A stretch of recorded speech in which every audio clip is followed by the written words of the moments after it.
7 मई 2025 रात के 1 बजे और सिर्फ 30 मिनट का ऑपरेशन और पाकिस्तान में आतंकवादियों के 9 ठिकानों को इंडियन आर्म्ड फोर्सेस ने ठिकाने पर लगा दिया। ऑपरेशन सिंदूर पाकिस्तान के पहलगाम आतंकी हमले के बाद इंडिया का एक जबरदस्त और सक्सेसफुल रिटेलिएशन रहा। यह आर्मी और एयरफोर्स का कंबाइंड ऑपरेशन था जिसमें आर्मी के प्लानिंग और एयरफोर्स का जबरदस्त एग्जीक्यूशन था। चलो डिटेल से 3D एनिमेशन से इस ऑपरेशन को समझते हैं। यह है हमारे प्यारे भारत का नक्शा, लेकिन यदि इस मैप को ऊपर से देखें तो यह जो ग्रीन एरिया है इसको पाकिस्तान ने ऑक्यूपाई कर रखा है इलीगली, जिसकी वजह से इसको पाकिस्तान ऑक्यूपाइड जम्मू कश्मीर बोलते हैं। और इस एरिया में पाकिस्तान ने आतंकवादियों के खूब सारे अड्डे बना रखे हैं जहां पर उनकी ट्रेनिंग चलती है।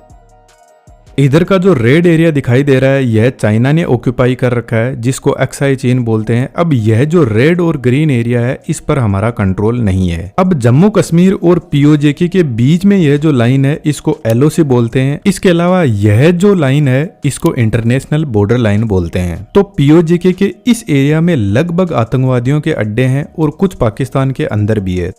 तो रात को ऑपरेशन सिंदूर स्टार्ट होता है। इंडिया के जबरदस्त फाइटर जेट रफाइल अपने एयर बेस से उड़ान भरते हैं प्रीसीजन मिसाइल्स को लेकर। इन फाइटर जेट के पास में 2 टाइप के मिसाइल लगे हुए हैं। जब फाइटर जेट एलओसी के पास पहुंचते हैं तो यहीं से फायरिंग की जाती है। यह लाइन ऑफ कंट्रोल को क्रॉस नहीं करते हैं। सबसे पहले आर्मी लोइटरिंग म्यूनिशंस, जिनको किलर ड्रोन भी बोलते हैं, उनको लॉन्च किया जाता है इसके ट्यूब लॉन्चर से। लॉन्च होते ही यह अपने फिन्स को ओपन कर लेते हैं और प्रोपेलर की हेल्प से आगे बढ़ते हैं। इनके अंदर जीपीएस कैमरा और बहुत सारे सेंसर होते हैं जो रियल टाइम टारगेट को लोकेट करते रहते हैं और यह पिन पॉइंट एक्यूरेसी पर काम करते हैं। यह 1 से लेकर 50 किलो तक एक्सप्लोजिव मटेरियल कंटेन कर सकते हैं। तो हम डायरेक्ट एक कैंप की ही बात कर लेते हैं, जैसे सैयदना बिलाल कैंप। यह पीओके के मुजफ्फराबाद में अवेलेबल है और यह जैश-ए-मोहम्मद का ट्रेनिंग कैंप भी है। तो सबसे पहले लोइटरिंग म्यूनिशंस कैंप के ऊपर जाएगा और ऊपर की तरफ चक्कर लगाता रहेगा। यह इस कंडीशन में 30 मिनट से लेकर 6 घंटे तक किसी टारगेट की रेकी कर सकता है और जो भी इसको रियल टाइम इंफॉर्मेशन मिलती है वह आर्मी ऑफिशियल्स जो इसको कंट्रोल कर रहे हैं उनको प्रोवाइड करवाता है। जब एक बार टारगेट फिक्स हो जाता है तो यह टारगेट के ऊपर गिरता है और इसके अंदर जो भी एक्सप्लोजिव है उसका जबरदस्त धमाका करता है।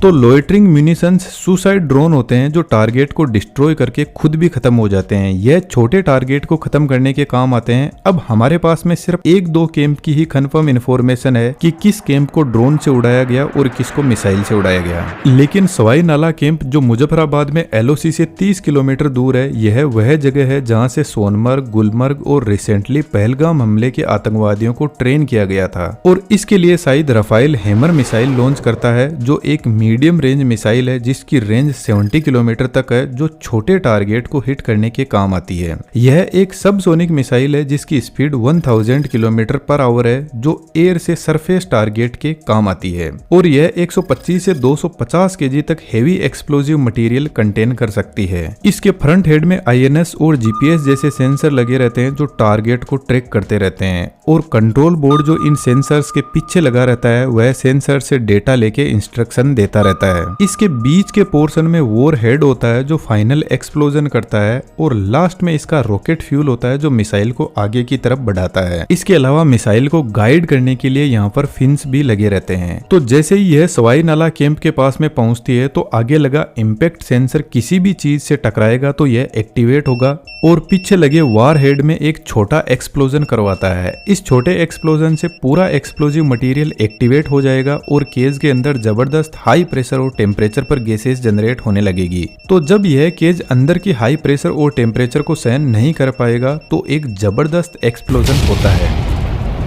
सेम इसी तरीके से कोटली जो पीओजेके के अंदर ही अवेलेबल है, वहां पर भी 2 आतंकवादियों के कैंप और उड़ाए जाते हैं। और अमरनाथ यात्रा में तीर्थ यात्रियों पर बस पर हमला करने वाले जो आतंकवादी थे उनकी ट्रेनिंग गुलपुर कैंप से ही हुई थी। इसके बाद में बरनाला कैंप जो फिर से पीओजेके के बिम्बर में स्थित है, इसको भी उड़ाया गया। अब यह जो 5 कैंप है पीओजेके में थे, लेकिन हमारी आर्म्ड फोर्स इससे भी आगे बढ़ी क्योंकि हमें एक बहुत पुराना बदला लेना था और गुस्सा बहुत ज्यादा था। 2008 का मुंबई हमला। और इसके आतंकवादियों को उड़ाने के लिए हमारी फोर्सेस ने इंटरनेशनल बॉर्डर के पार भी हमला किया, मरकज ताइबा कैंप जो 12 से 18 किलोमीटर दूर है इंटरनेशनल बॉर्डर से। और यह लश्कर ताइबा का ट्रेनिंग कैंप भी है जिसमें अजमल कसाब और डेविड हेडली जो दोनों मुंबई हमले के मास्टरमाइंड थे, इनकी ट्रेनिंग इसी कैंप से हुई थी। तो इस कैंप को उड़ाने के लिए इंडियन एयर स्पेस में रहते हुए राफेल एक पावरफुल मिसाइल लॉन्च करता है, स्कैल्प। यह एक लॉन्ग रेंज क्रूज मिसाइल है जिसकी रेंज 300 से 550 किलोमीटर तक है और इसके वॉरहेड की क्षमता 450 केजी तक है। इसमें भी INS, GPS और DSM जैसे सेंसर लगे रहते हैं जो एक्चुअल में एक